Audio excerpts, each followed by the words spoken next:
Hey guys, Merrick here with the Movement Real Estate Group, and I'm doing the market report for November 2021. So let's jump in. Okay, so these are the sales. The orange is your 10-year average. 2020 is in green, and then this year, 2021, is in blue. So we are looking at 293 sales in Abbotsford in the month of October, and that's up from 196. So we're up 49% for sales volume or sales transactions in the month of October over the 10-year average. So pretty good.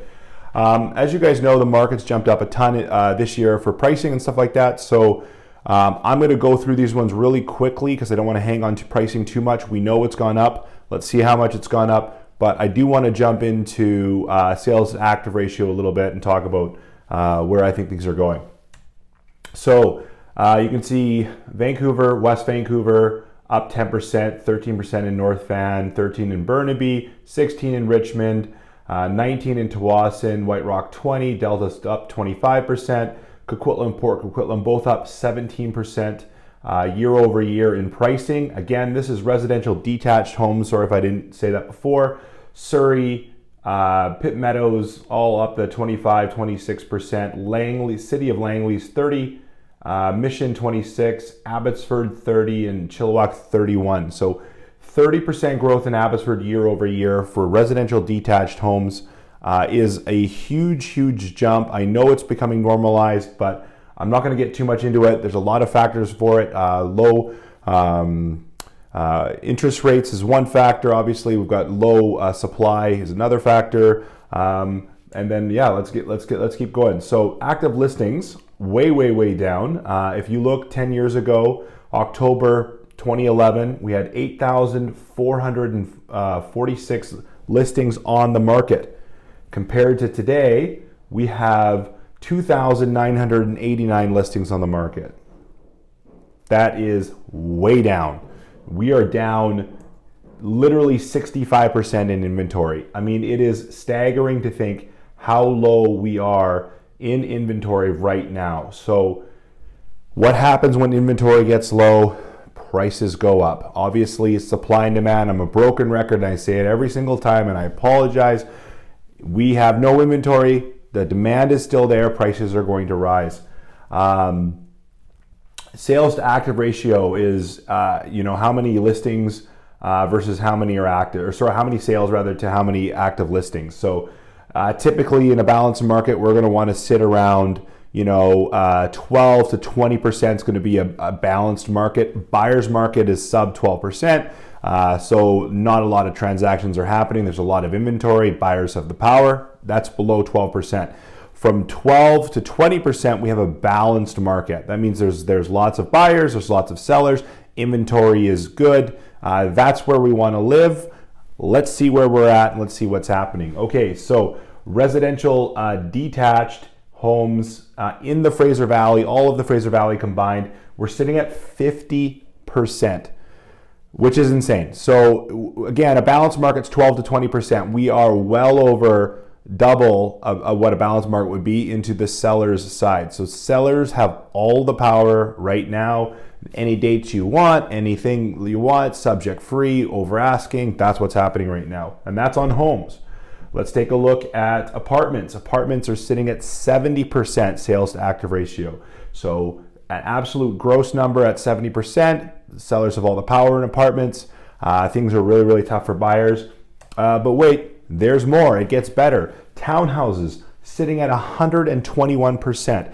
That means every single listing is sold plus listings that sat before. So you have overpriced listings, troubled listings, bad strata listings, all of that kind of stuff. They're all selling. 121% sales to active ratio on townhouses in the Fraser Valley is just absolutely staggering. And you can see, we can look back here, 2016, 2017. Well, we're higher than that. Obviously, the peak of 2021 is the only thing that eclipses it, but still, we are just, it's absolutely insane.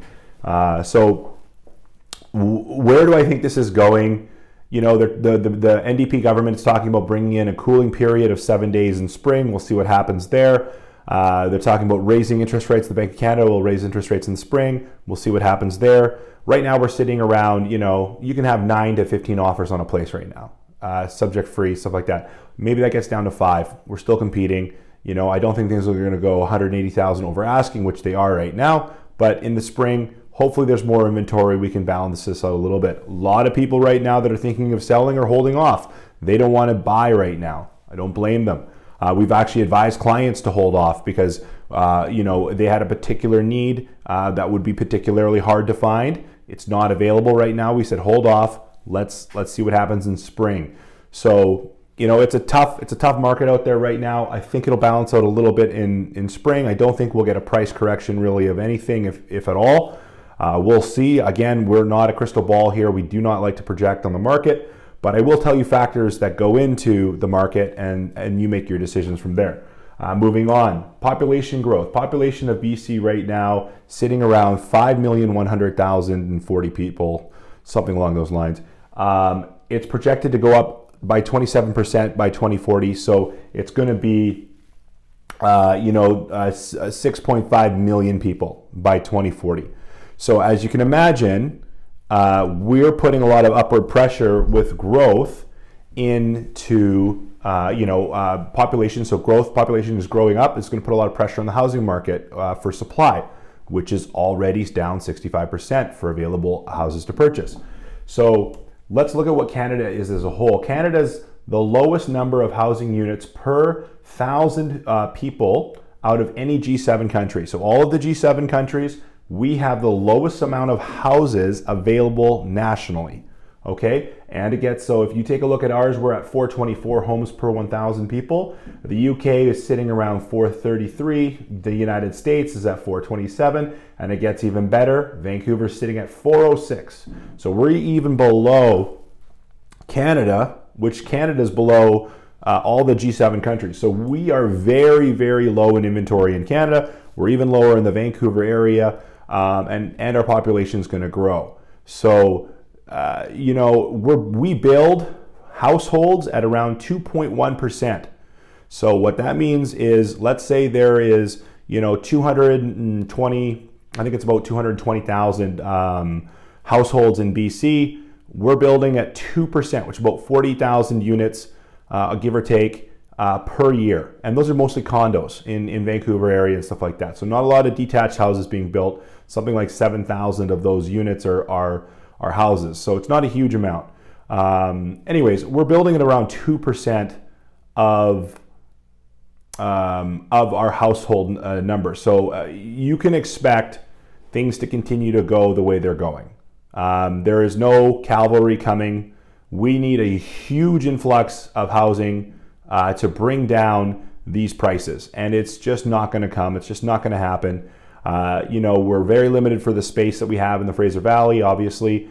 ALR land takes up a lot of space, but we've got mountains everywhere. We don't have that much buildable land, but the population is growing here. So, it's going to be interesting to see what happens in the next 20 years in BC for pricing.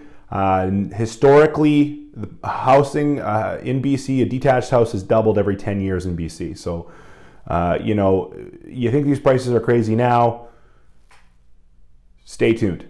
It's going to get worse for sure. So get in the market. Remember, it's not timing the market, it's time in the market. That's your biggest friend. Get in the market. So I'm not here to say, buy real estate because I'm selling real estate. I'm here to tell you, get in the escalator. The projections are population growth, housing's not keeping up to demand. Canada is one of the lowest countries as far as housing per capita. So we're in a recipe to keep going as we're going, and as we have gone since basically the Second World War in BC, about housing prices increasing. So that's my 2 cents. That's November. Prices are up, supply is down, and we're in the thick of it. So I look forward to spring. I look forward to helping our friends and clients meet their goals, and I'm hoping that we do get an influx of people looking to list their homes in spring, which takes less pressure on the buying side. There's be more listings to choose from, which would make it a more balanced market. So if we can do that, hopefully for spring, Trust me, us real estate agents want a balanced market. It's hard to work in these markets, these sellers markets. Hey, great for listing, you throw it up, you get 18 offers, you feel like a hero, but then you got to turn around and find that person a home, and that's really tough. So anyways, I've been long enough. I thank you for your time. Again, I'm Merrick from the Movement Real Estate Group here in Abbotsford. We serve the Fraser Valley for real estate. If you have any questions, you have a specific need, please call me, reach out. We're here to help, and we're happy to do so. Thank you very much.